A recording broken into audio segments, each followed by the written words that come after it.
When it comes to video games, does it always have to be the most interactive experience of all time? Do you have to be living a simulation where you can touch everything in your surroundings and move forward and discover the entire world? No, of course it doesn't. And the question hangs in the air sometimes. Are video games art? As Dusk Falls is the answer to this question.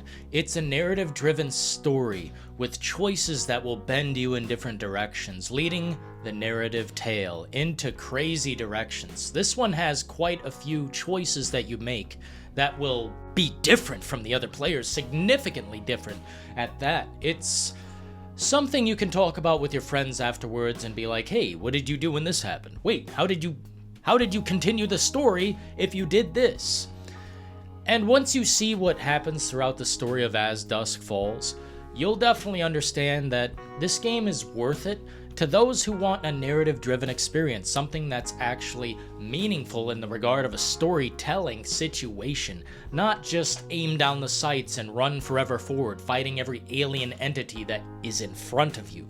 That's so many video games. It's just literally move forward and shoot. This one is more like experience the story and take it in the direction that it goes. I mean, some of the time it's not just a choice. Sometimes it's your reaction speed and your morals. The truth about As Dusk Falls is it falls under a category of games that a lot of people might not necessarily think of as games. There are choices here and you make them. The game is you reacting fast enough to get the consequences out of the way. Making some big decisions like when to run when some gunfire is happening, or whether to fix the AC unit or bake a cake. It's not per se exactly what I just said, but it does fall in the range of that. The choices that you make and the ones that move the story forward are big, and you can make some crazy big decisions here, man. I felt like at points maybe I had done the wrong thing, but I resisted turning off the game and starting back where I was. You know, going back in time, that's reserved for games like Life is Strange, which is more interactive than this and tells a different tale, but if you enjoyed Life is Strange or The Wolf Among Us or the Walking Dead games, you might just enjoy this. The gameplay elements are there are some, not nearly as much as what I just said. When it comes to The Walking Dead, it was a perfect narrative tale, and it had some strange gameplay elements throughout, like literally turned into a first-person shooter at one point. And Life is Strange gives you the perspective of both views as you play the game. You can turn back time and make a different decision just to see what happens. This game, on the other hand, if you make a decision and you keep going with it, holy shit, there's nothing you can do. Turning back time? No. All you can do is press on. And what happens in this game takes place over the course of 30 years. And that's a major story that I feel like this developer, which is a new developer by the way, I feel like they got it right.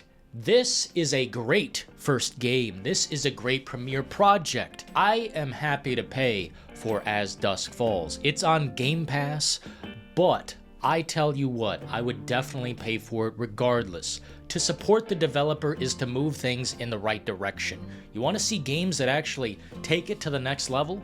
Because this game also does what no other game does as far as I can tell. 8 players making decisions. I mean, it's basically like passing the controller around, but also you can interact with your audience if you're a live streamer and have your people make decisions for you, leading you down a different road of consequences. And that's what this game is. Different roads, different consequences. And that brings me to my final point.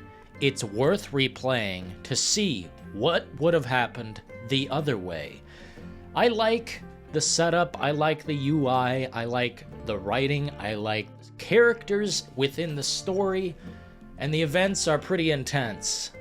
Some of what I seen feels like I could have had more control over it. Like a guy sneaking through a hallway, I feel like I could have controlled that part, but it pressed on as a cutscene, and it's just one small thing throughout. Maybe there could be more interaction here, but I think it's a thoroughly great game that gets down to the brass tacks on a story that feels fresh, but also familiar. And that will about do it Thank you guys for watching. Make sure you hit the like, hit subscribe. Until next time, ta-ta.